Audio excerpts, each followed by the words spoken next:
from Washington, D.C.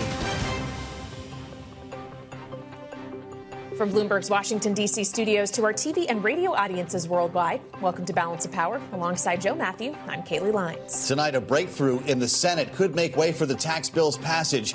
But is it enough to get it done by the 4th of July? We would still like to meet that July 4th self-imposed deadline, and the president likes that idea. I certainly like that idea, and so does Leader Thune. The big news today on one key part of the bill, Republicans reaching a tentative deal to raise the SALT cap to $40,000. New York Republican Mike Lawler, a member of the SALT caucus, joins us moments from now with reaction. Plus, another presidential victory delivered by the Supreme Court. We've been hit with more nationwide injunctions than were issued in the entire 20th century together. I'm grateful to the Supreme Court for stepping in and solving this very, very big and complex problem, and they've made it very simple. The justice is handing the Trump White House a win, limiting the scope of the nationwide injunctions imposed by federal judges and creating a path for the president's birthright citizenship order to take effect. We'll take a look at the court's decision, what it means for the blocked executive orders the president is looking to prioritize. And the U.S. and Canada are no longer on speaking terms, according to the president. The surprise announcement that all trade discussions with Canada have been terminated as Trump signals 3 to 4 other deals that are close to being finalized, all while the S&P 500 surges to hit a record high. And that's where we begin tonight. President Trump announcing he would be terminating, and this is a quote, all discussions on trade with Canada effective immediately, after claiming the country moved to implement a digital services tax on the U.S. It comes just 12 days before the administration's deadline for higher tariffs to resume on dozens of countries, although today the president said that July 9th date could change. But the administration says progress has been made with some trading partners, including this agreement you heard about first last night here on Bloomberg in our exclusive conversation with Commerce Secretary Howard Lutnick. So the China deal, we inked the deal. You remember we had a trip to Geneva, and then that was being slow played. We got back together in London, and that deal was signed and sealed 2 days ago. Let's get to the White House for the latest right now. Joining us with more on these impending trade deals and what could be an off-again deal with Canada, Bloomberg's Tyler Kendall. What do we know, Tyler?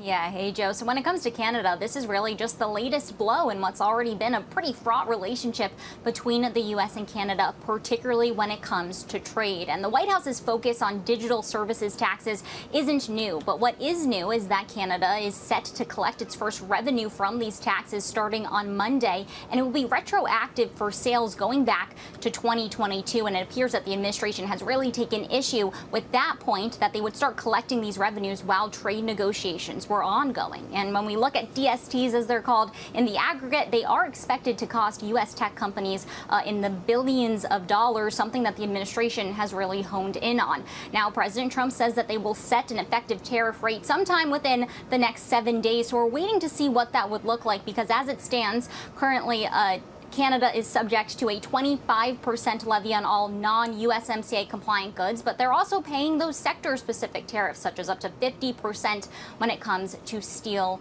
and aluminum. Going forward here, we did hear from the Treasury Secretary, Scott Bessent, earlier in an interview, who did threaten that the U.S. is likely going to launch what's known as a Section 301 investigation into unfair trade practices. So that would be what they are alleging is Canada's DST. And Joe and Kelly, that would likely mean more tariffs on Canada to come.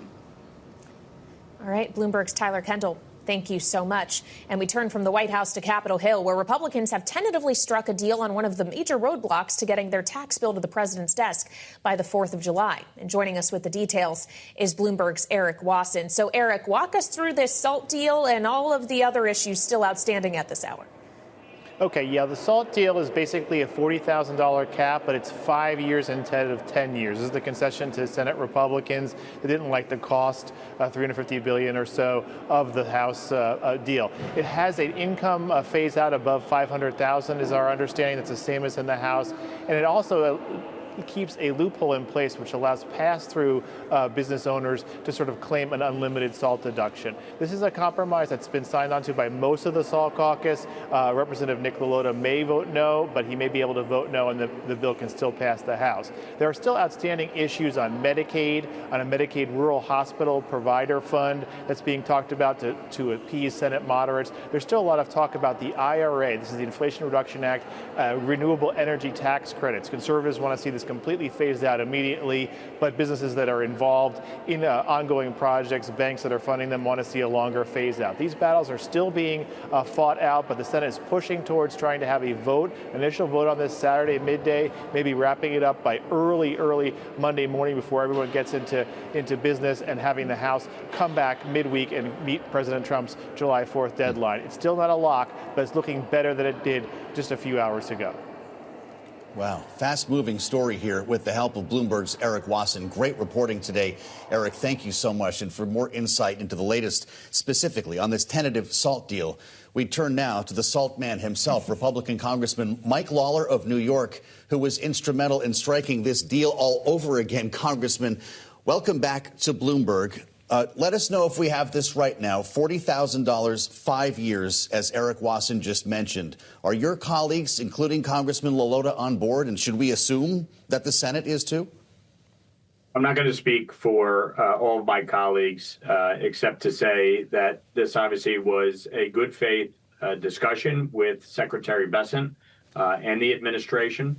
And I know today that the Speaker and the administration and Secretary Wasson spoke with the Senate about the parameters of this deal.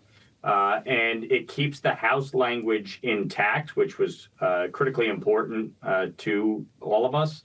And certainly addressing the issue of PTET, which is something many businesses throughout the country have been concerned about. Many senators are concerned about that as well. Mm-hmm. So, look, it was a good faith discussion and negotiation.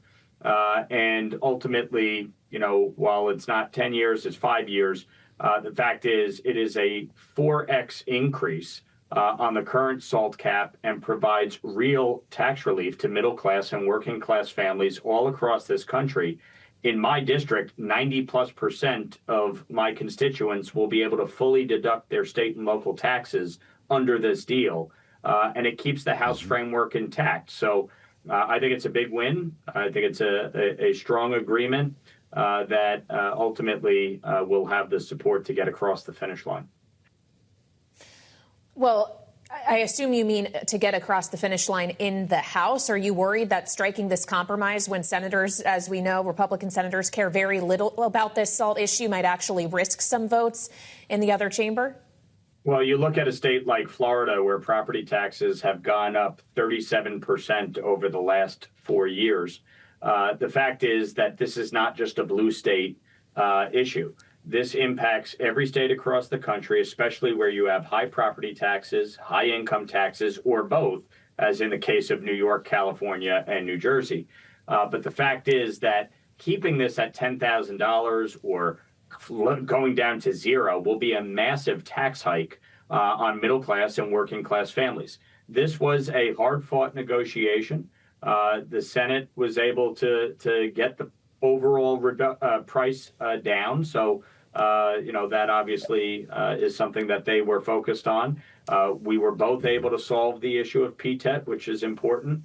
But this issue of SALT was critically important to a number of us in the House.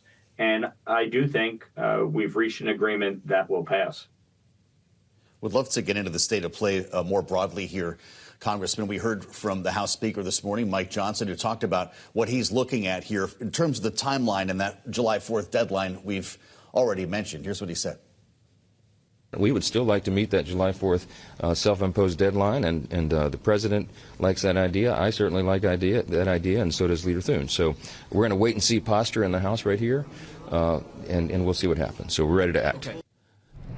So let's assume everybody's on the same page here and the Senate actually gets its work done this weekend, Congressman. I know that I'm assuming a lot there because the parliamentarian still has to rule on some pretty big items, including the current policy baseline. But let's say there's a vote-a-rama, this bill passes this weekend. Are House members returning early next week, like Erik Wasson said, or midweek for a vote? Do you see yourselves voting on the 3rd of July and you make it in time for the fireworks? What's the plan at this time? Well, we're definitely all on standby. There's no question. The objective is to get a final agreement and get the bill voted on. I know the president and the White House want the bill to move. Obviously, the Senate needs to take up a bill and pass it. But I expect as soon as the Senate acts that we're going to be back in Washington, if not sooner. But I certainly expect that we will be back in D.C. next week. Well, and then, of course, it becomes a question of counting the votes. I know you said you think you have a deal that will make it easy to pass in the House, but knowing that you have plenty of fiscally quite conservative colleagues who have already raised issue with the price tag, even when the bill was leaving the House, and now the price tag looks like it may be adjusted in the Senate, especially as the parliamentarian has taken out some measures that were intended to offset the cost of cutting taxes. How big is the uphill climb for your Republican conference leadership to get those people on board? Look, this is the reality of life and politics. You're not going to get everything you want, and you negotiate to get the bill as far as you can on the issues that matter. Obviously, for me, the issue of SALT, Medicaid, the green energy tax credits. These have been key issues that I and many of my colleagues have been working on throughout these negotiations. But ultimately, you now have the White House working with the Senate, working with the Speaker. And I think you'll see the bill come together within the next few days, and it'll proceed forward. Everybody's not going to get everything they want out of this. I mean, for us on the issue of SALT, obviously, we fought as hard as we could here, and we got a very good deal. But you got to know when to say yes, and you got to know when to move forward. And so I think ultimately we were able to negotiate a big win that will certainly benefit my constituents and folks all across the country on this tax bill. As we all know, if we don't pass the tax bill, it'll be the single largest tax hike in American history. As it stands, this bill is going to provide the largest tax cut. You have the standard deduction being doubled. You have the expanded child tax credit. Mm-hmm. You have the 199 business tax credits. You have no tax on tips, no tax on overtime, an enhanced senior tax credit to address the issue of Social Security taxes, plus the lifting of the cap on SALT. This is a big win for the American people, and ultimately we're going to have to get it across the finish line. So do you expect to get a bill tonight? I know this is the Senate we're waiting for, Congressman, but will we see text? And if this SALT deal is printed in the text of that bill, does that mean you just clinched the Republican nomination for governor of New York? Look, I don't know when the Senate is going to release the text of their bill. I know they're continuing to work through a number of issues, and obviously everybody's working towards a resolution here. And as far as the governor's race goes, we're in the process of, making a decision. Obviously this is an important win for New York. Democrats said for years that they would lift the cap on SALT. Chuck Schumer promised they would do it. They had the trifecta and never did. So to be able to deliver on this is obviously an important win. And certainly it wouldn't have got done without my New York colleagues, Andrew Garbarino, Elise Stefanik, Nick LaLota. We worked together as a team and we got it done. We'll see how the governor's race shapes up in the coming weeks. All right. Well, if you have news on that at any point, Congressman, come back and see us. Republican Congressman Mike Lawler of New York, thank you so much. And coming up, we'll hear from the other side of the aisle about this reconciliation bill when Democratic Congressman Sam Liccardo of California joins us. But first, the Supreme Court ruling that will limit the power of judges to block government policies nationwide. We'll discuss with Elizabeth Wydra of the Constitutional Accountability Center next on Balance of Power on Bloomberg TV and Radio.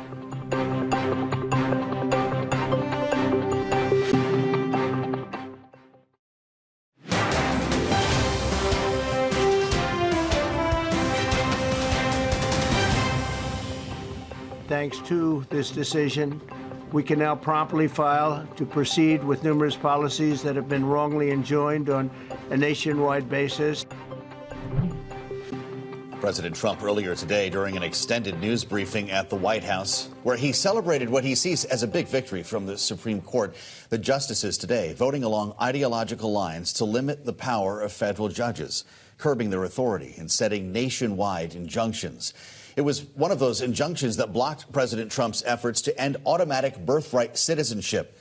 Although the justices declined to weigh in on that specific matter, at least for now. Ending birthright citizenship is just one of several blocked executive orders, as you can see on Bloomberg TV and on YouTube. Now orders on issues like refugee resettlement, sanctuary city funding, support for gender-affirming care are all now on the table. And joining us with the latest here on Balance of Power on Bloomberg TV and radio, Supreme Court reporter Greg Stohr with us from Bloomberg. Greg, it's great to see you. This was a very busy and frankly confusing day to get to the bottom of this ruling. The implications indeed could have a direct impact on the case involving birthright citizenship, but could go much further than that and for other presidents. Yeah, let me first start by saying two things that the court did not do. One, as you said, did not rule on the substance of Trump's restrictions on birthright citizenship. That would change a like 150-year-old understanding of that everybody born on U.S. soil is a U.S. citizen.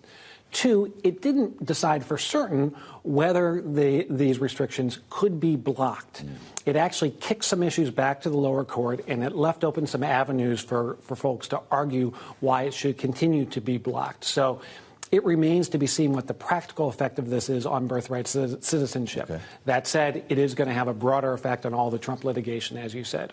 Well, yeah, so walk us through the actual nationwide injunction implications here, because as Joe just listed out, and we were showing on Bloomberg TV, if that's how you're joining us, there is a laundry list of things the president said, okay, we're now pushing forward on this because these courts have been restrained in this way. Yeah, and the list is even longer than what the president mentioned. It is certainly a very, very common thing. I mean, it's been happening under both administrations, but turbocharged under Trump, in part because of so many things he's trying to do so quickly. Judges have in many cases said, hey, that's illegal, I'm going to block it, and I'm going to block it nationwide. And what the Supreme Court said today is you don't have authority to do that in most cases, Judge. There, as I said, are some potential other avenues, like, for example, there could be a class action lawsuit. It just requires more of a showing to get that nationwide injunction. But at a minimum, it's a new tool and perhaps a very powerful tool for the administration to argue to say, Judge, you've got to limit your ruling just to the people who sued in that case. All right. Bloomberg's Greg Stohr had a very busy day as the court wrapped up its term. Thank you so much for joining us. And we want to get more on the implications of this ruling today from the Supreme Court and turn to Elizabeth Wydra, president of the Constitutional Accountability Center. So, Elizabeth, when we consider, and welcome back to Bloomberg TV and radio, the implications that the birthright citizenship, or really nationwide injunction ruling, ultimately have today, are we being alarmist about those implications, or do you have serious concern?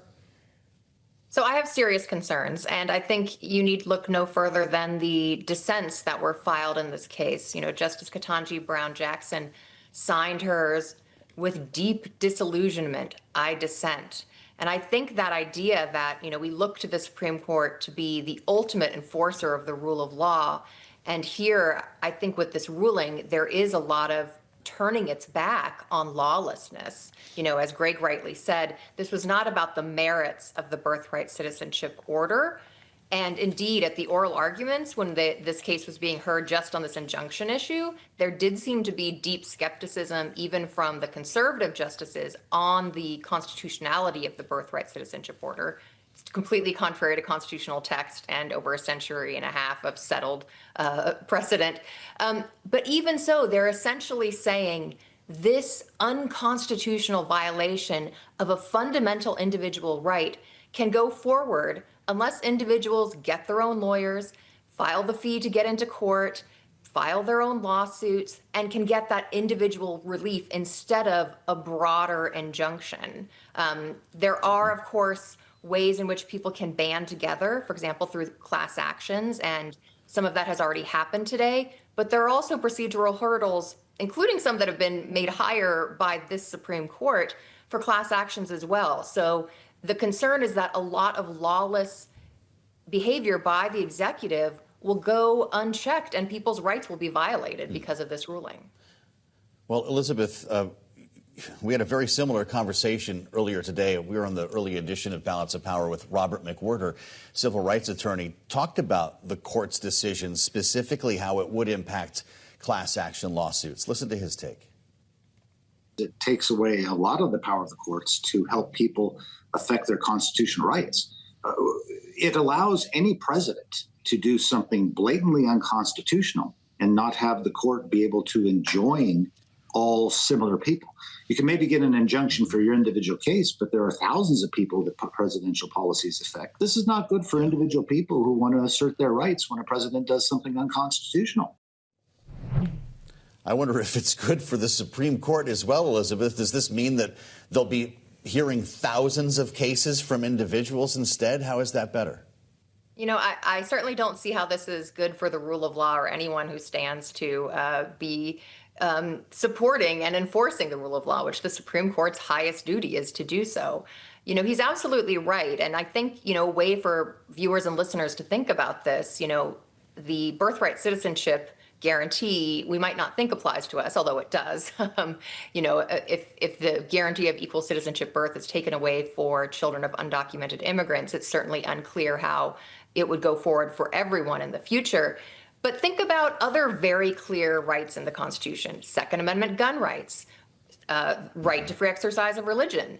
If an executive, the president, came in and said, and I'm not saying this president would do this, but in a hypothetical, Catholics can no longer go to Mass. That is obviously unconstitutional, obviously a violation of our individual rights. And so would we have to go, each of us, or to pass the high procedural hurdles for a class action, to go in instead of having, you know, a group of representatives get a nationwide injunction first, stopping such a deep violation of a sacred constitutional right? That's what we're looking at here because of this decision. Well, Elizabeth, when we don't take this decision in isolation, but also view it against the backdrop of other rulings we've gotten from this particular court, including the decision around presidential immunity for official acts, what have they in aggregate done to the power of the executive branch of government? Yes, I think that they have strengthened lawlessness, potential lawlessness from the executive branch, and taken away their own ability to be a bulwark of liberty and democracy and freedom that the Constitution sees them to be in the separation of powers that is laid out in the Constitution. Certainly the idea that the court must be there to stop unconstitutional, lawless behavior is a principle I think everyone can agree on across the ideological spectrum. And so this ruling today, I think, is, you know, it's not just one that should be decried by opponents of President Trump's policies, but everyone who believes in the rule of law and that the court should stand for the rule of law and stop constitutional violations, even when, or perhaps especially when, they come from the President of the United States and the executive branch. Elizabeth, it's great to have you today. Elizabeth Wydra, president of the Constitutional Accountability Center. We do thank you for this. And Kaylee, we need to remember that while President Trump is taking a victory lap today, there was an almost hour-long celebration, if you can call it that, in the briefing room. This would apply to Democratic presidents as well. It's whoever is going to be in the White House. Well, that's the funny thing about legal precedent, is it does set a precedent, and you do wonder how this will play when it's no longer Donald Trump in the Oval Office, as we consider the way in which this will dictate how presidents interact with courts of law going forward. That's the significance of this ruling. Coming up, we'll take a look at how lawmakers are looking at these latest decisions from the Supreme Court and discuss this with Democratic Congressman Sam Liccardo of California. It's coming up next on Balance of Power on Bloomberg TV and radio.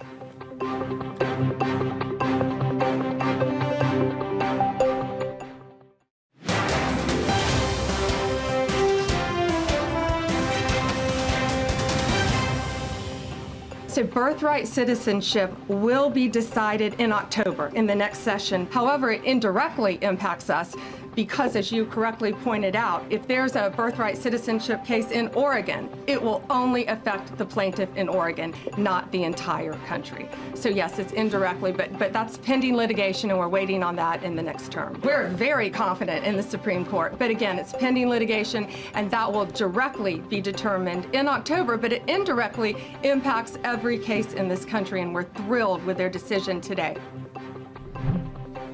Attorney General Pam Bondi earlier today at the White House reacting to the Supreme Court's decision we've been discussing to limit the power of judges to block government policies nationwide, and also the court's decision to leave President Trump's push for restrictions on birthright citizenship unresolved, at least for now. With our eyes on October, as the Attorney General just mentioned, we turn here on Balance of Power on Bloomberg TV and radio. Live to Capitol Hill, Democratic Congressman Sam Liccardo of California. He's a member of the House Financial Services Committee as well, a member of the Congressional Hispanic Caucus. Congressman, it's great to have you back on Bloomberg TV and radio. Our audience should know that you are an attorney, and I'm wondering your thought on what really happens here, because, again, the court did not directly address birthright citizenship, but the president himself today said, thanks to this decision, we can now promptly proceed with numerous policies wrongly enjoined on a nationwide basis, including ending birthright citizenship. So what's about to happen in October? Well, what we know from the opinion is that there's a 30-day stay on the implementation of this emergency order from the president. But really, there's much more to this, obviously. Look, every American is entitled to equal protection under the law. That's what our Constitution tells us. In this case, we have a 14th Amendment by its plain language that tells every baby, every child born in this country, you are a citizen. And that has been the interpretation of now 7 federal courts in the last year that have said the 14th Amendment, the Constitution, means what it says. And for 127 years, the U.S. Supreme Court holding has been that this provision of the 14th Amendment means what it says. Now, as a result of this decision, the Supreme Court, the Constitution only means what it says in those very limited areas where a litigant has actually litigated this emergency order, or the executive order, rather. In the rest of the country, this executive order will be the law, despite the fact that it is nearly uniformly viewed as being violative of the Constitution. That's astounding. Well, so what exactly do you expect to happen, Congressman? The Attorney General was actually asked about this in the news conference at the White House. What do you do with a newborn baby, for example, that may no longer be entitled to birthright citizenship automatically? What is it that you actually expect to see in California and across the country, knowing that the Supreme Court didn't outright say the 14th Amendment is not applicable in those cases? That's right. There was no ruling on the merits, and for good reason, of course. That would have been even more astounding, given what the language of the 14th Amendment clearly says. But what it means is that there's going to be litigants in every district in this country that are now going to be bringing claims, clogging up the courts on decisions, frankly, that are well settled. But nonetheless, every one of those litigants will try to race to get a holding in place to be able to protect their own communities. Or alternatively, there's going to be, and I think in addition, there's going to be an effort to create a class, that is, through a class action. And that class certification process is very time consuming. It's very expensive. It may take 6 to 18 months in many cases. That means that the federal courts become really irrelevant to respond immediately when there are constitutional violations that need immediate response. I know, Congressman, this is sensitive stuff, but the president said a lot of things today and framed the 14th Amendment, to use his words, quote, it was meant for the babies of slaves, unquote, knowing, of course, that the amendment was an outcropping of the Civil War. What would be your response to his view on that? Our Constitution and this provision in the 14th Amendment is meant to protect every child born in this country. That's what it says. We are all U.S. citizens. And there can be no more divisive act for a political leader in this country than to say, those of you who have long been deemed to be U.S. citizens are no longer. That's an outrage. Well, Congressman, as we consider that this is just one part of the administration's wider efforts on questions of migration and immigration, knowing there have been favorable court rulings from the Supreme Court in that regard as well, at least allowing the administration for the time being to continue with some of its deportations, what is the aggregate effect that it is having on communities who either have already come to the United States seeking refuge or are thinking about doing so, applying for asylum, immigration trends as a whole, in your mind? Well, I think this is devastating to our country and its future. Look, I represent Silicon Valley. I was the mayor of a city where 40% of our adults were born in a foreign country. And that, frankly, is the secret of our success, attracting the best and the brightest from around the world that drive innovation, that drive the next generation of thinking. If you are no longer the place where the best and the brightest from around the world want to come, you are, by definition, a declining civilization. What we are doing is telling the rest of the world that we're more interested in walls than we are in investing in an extraordinary future that we have seen created through immigration in our country.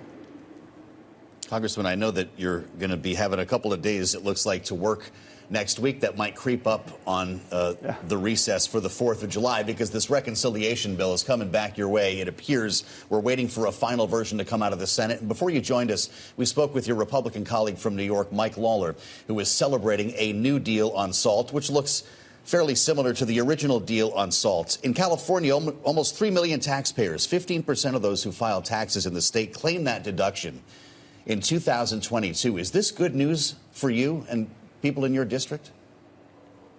Well, certainly we need better tax provisions than what we saw in the 2017 law to ensure that middle-income homeowners can reduce their tax burden, as we see now through this change in SALT.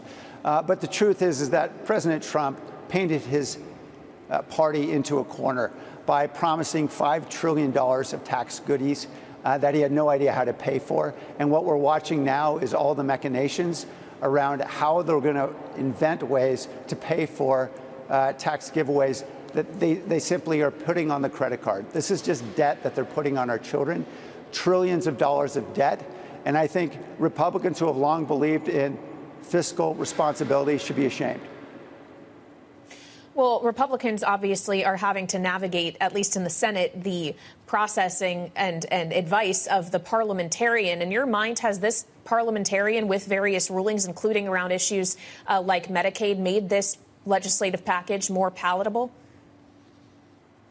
Well, what she has done is she has made it more legal, regardless of whether you think her rulings are good or bad. And let's face it, there were plenty of Democrats who were complaining the last time the parliamentarian was weighing in 4 years ago on another package. I think it's important that she simply be the umpire and call the balls and strikes as she sees them.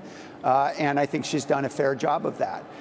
The responsibility, it seems to me, of the Republican majority and any majority in Congress is to make sure you're putting forward a package that's legal. Obviously, that wasn't done at the outset. A lot of promises were made that nobody had any idea how to keep. And that's reflected in what we're seeing now with this last-minute jockeying. All right, Democratic Congressman Sam Liccardo of California, thank you so much for joining us and reminding us of some important context. In 2021, we did see Democrats calling for the firing of the parliamentarian over a decision around the $15 minimum wage. Of course, now some Republicans are calling for the same. But we want to dive deeper into those parliamentary issues, SALT, the other details of this tax bill, and turn to Rohit Kumar, National Tax Office co-leader at PwC. He was formerly the Deputy Chief of Staff for Senate Republican leader Mitch McConnell, where he worked directly with the Senate parliamentarian. Rohit, welcome back to Balance of Power. Given your experience knowing how the parliamentarian works, how we have not gotten a decision from the parliamentarian around the very basis of the Senate bill, which is the current policy baseline, would you be betting at this time on weekend votes? Oh, yeah, I definitely betting on weekend votes. Whether those votes start tomorrow, Senator Thune, Majority Leader Thune has said voting tomorrow is aspirational, but that's, of course, what leaders say, or whether it happens Sunday. But I do expect that we will see some Senate action this weekend and then probably rolling into perhaps early next week. Should we assume the current policy baseline passes muster? Is that the biggest hurdle that remains here? We finally got SALT out of the way, Rohit. What's the biggest obstacle tonight? Yeah, so I actually don't know that I think that the policy baseline is really something that's substantially in question. The way the law reads, the baseline is set by the Budget Committee chair. Now, the parliamentarian does adjudicate points of order, does measure provisions against the baseline picked by the Budget Committee chairman. And there are some ways in which provisions that Republicans are trying to include could be vulnerable to a challenge. Now, in my judgment, having done this for 20 years or so, I'd be surprised if any of those challenges even if initially successful, weren't overcomable by some subsequent drafting. But, this is what we're seeing, even with the Medicaid challenges or the food stamp challenges. The ruling was upheld, or the provision was deemed to be non-compliant, but Republicans redrafted it. And at least on food stamps have gotten a favorable ruling on their second attempt. So when we consider in aggregate the changes that have been made to appease the parliamentarian or make this actually these elements eligible for the reconciliation process, knowing there are plenty of senators who still have concerns, Rohit, do you think there might still be a whip count problem if not everyone's concerns have been adequately addressed? It's one thing to work through all of these procedural hurdles. It's another to actually have the votes on the floor. Yeah, look, the Senate, in the House, it's all just a question of the votes. But in the Senate, you have two sort of things you have to consider. One is the rules, and we're seeing that with the Senate parliamentarian. But there's also having the votes. And yeah, at the moment, there may not be 50 votes to proceed to the bill because all the pieces of the package haven't been fully revealed. The Medicaid proposal needs to be recrafted based on the parliamentarian's ruling. That's a pretty politically sensitive issue, as we've seen. Members are not likely to vote for a package unless they know what's going to happen with those sets of provisions. And there are some outstanding challenges on the tax side. Again, I don't think the baseline is substantially in question, but there are a series of tax provisions that Democrats have challenged for which we don't yet have a ruling. And depending on how those rulings go, it may require some further surgery on the tax title. So, there's a lot that's not yet known that will need to be known before senators are willing to begin debate. Because at least in my experience, if a senator has concerns, that is expressed in the first vote, getting on the bill. That is the easier place if a member's going to vote no, because you're not saying I don't like the package, that's put it aside. You're just saying I'm not ready to start yet. Voting no at the end on the final passage vote, voting no there is a much tougher thing for a member to do. So, once you're on the bill, you lose a lot of leverage in terms of extracting changes. But before you begin debate, you have more leverage. You don't have unlimited leverage in any of these circumstances, but you certainly have more as an individual member at the beginning of the debate than you do at the end. So if we're understanding you correctly here, Rohit, don't pay too much attention to the vote around the motion to proceed, but do prepare for an extended vote-a-rama and maybe a final vote on Sunday. What's the timeline for you? If they start, whatever day they start, we would expect them to finish the day following. So if they indeed start at noon tomorrow, then I would expect them to wrap up at some point Sunday, whether that's early hours Sunday morning or late in the evening Sunday night. Just depends on a question of stamina and how many votes Senate Democrats want to force. But if it starts Sunday, then it'll roll into Monday. But this is basically, it's 20 hours of debate. They don't often take all 20 hours. And then the endless amendments at the end. But the endless amendments tend to be 20, 30 amendments. They tend to happen pretty quickly at the end. So that's another several hours, but it's not several days. The inside view from Rohit Kumar. I guess we're not making plans for this weekend, Rohit. National Tax Office co-leader, PwC. We thank you, as always, for bringing your experience to us on Balance of Power. And coming up, we'll continue the conversation on the Senate's push to move forward on this tax bill. When we assemble our political panel. But first, California Governor Gavin Newsom suing Fox News for defamation over a conversation he had with President Trump during the Los Angeles protests. We'll bring you details next, right here on Balance of Power, Bloomberg TV and radio.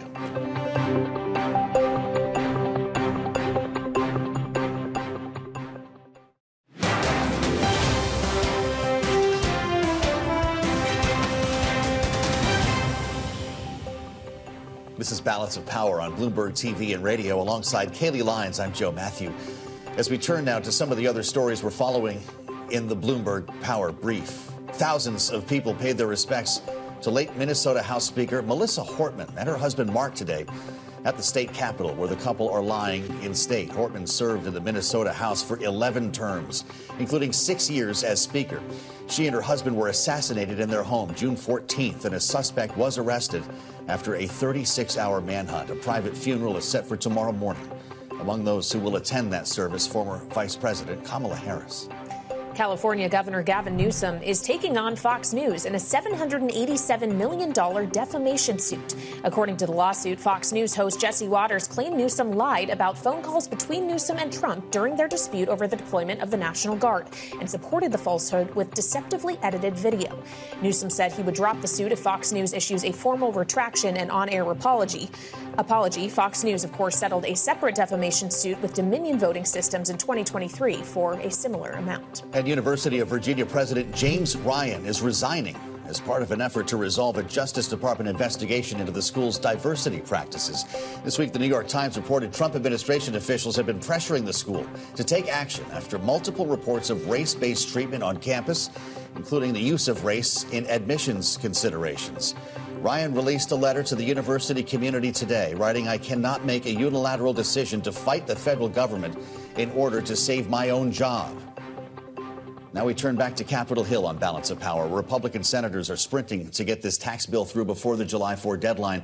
As we've been discussing throughout the hour, we now play it to the panel as the president's one big beautiful bill hangs in the balance in the United States Senate. Bloomberg Politics contributors Rick Davis, partner at Stone Court Capital, and Republican strategist and Democratic analyst Jeannie Shanzano, political science professor at Iona University, join us together. Great to see you both. That means we made it to Friday. Rick, you spent enough time in the Senate to have a sense of what's percolating behind the scenes here. This last-minute fit of deal-making with SALT, still trying to figure out exactly what the parliamentarians' last word means. We're almost there?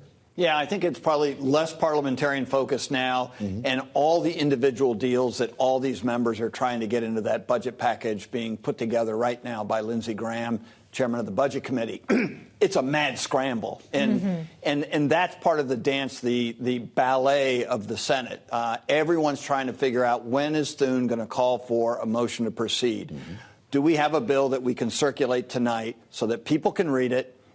This will be 1,000 pages, so that's a little bit deceptive, but and get to a vote either tomorrow or Sunday, and that starts the clock on the vote-a-rama. Will he call, though, a vote if he's not sure he actually has the votes to pass this thing? Because we know in the House, Mike Johnson is very willing to let something publicly fail, but is John Thune? Yeah, I think Thune is ready to sort of get this show on the road, and so if they have a problem with the motion to proceed, it's not going to kill anything, right? Then they take a step back and say, okay, who didn't walk the plank? Why are we not getting to the 51 votes we needed for the motion to proceed? And then, find out what deals need to be cut in order to get to the second one. So motions to proceed sometimes fail. That wouldn't be a surprise to most people. Yeah. All right, Jeannie, so what's this vote-a-rama going to look like? Democrats have been picking their battles here. You're going to keep us all night? What will be the objection? Yeah, they'll try to keep it as long as possible. You talked to Dick Durbin today. They've got a lot of issues that they want to force Republicans to take a vote on.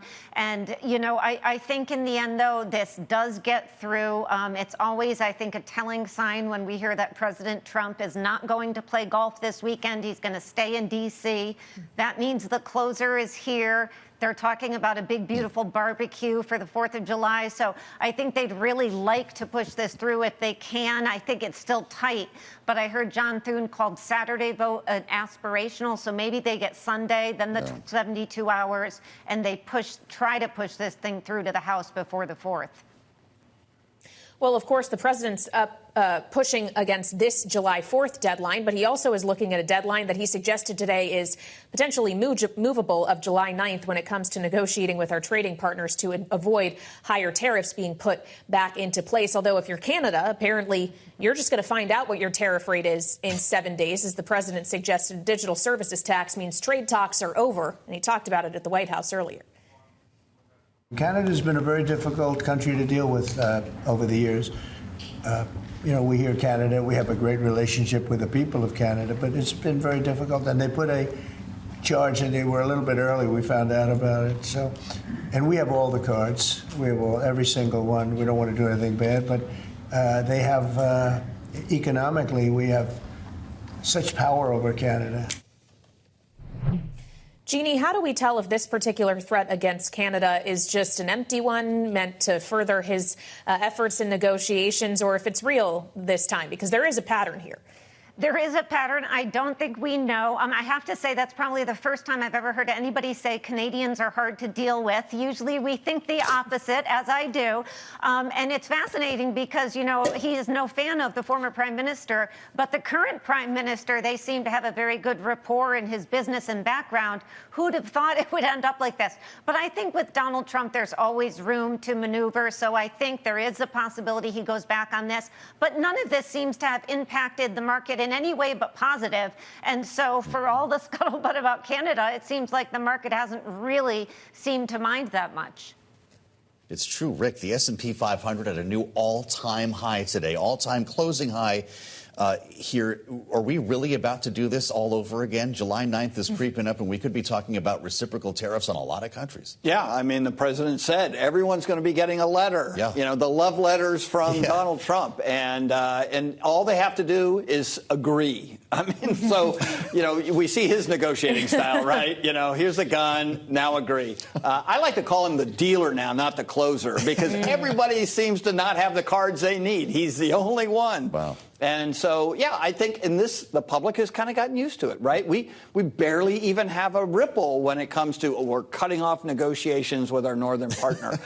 You would have thought that would affect the markets and public opinion. Yeah. Not so much these days. So it's really his game to play. And I think these reciprocal tariffs will go into effect. I mean, who knows? They may get delayed a little bit, but they will ultimately go into effect. Mm-hmm. And all he'll talk about is the incredible amounts of cash that are making America rich again. Yeah. Well, yeah, and I wonder if he'll start talking a little more about the stock market, because it wasn't all too long ago, Jeannie, that he was suggesting it was still the Biden stock market, not his. With stocks at a record, is it Donald Trump's now?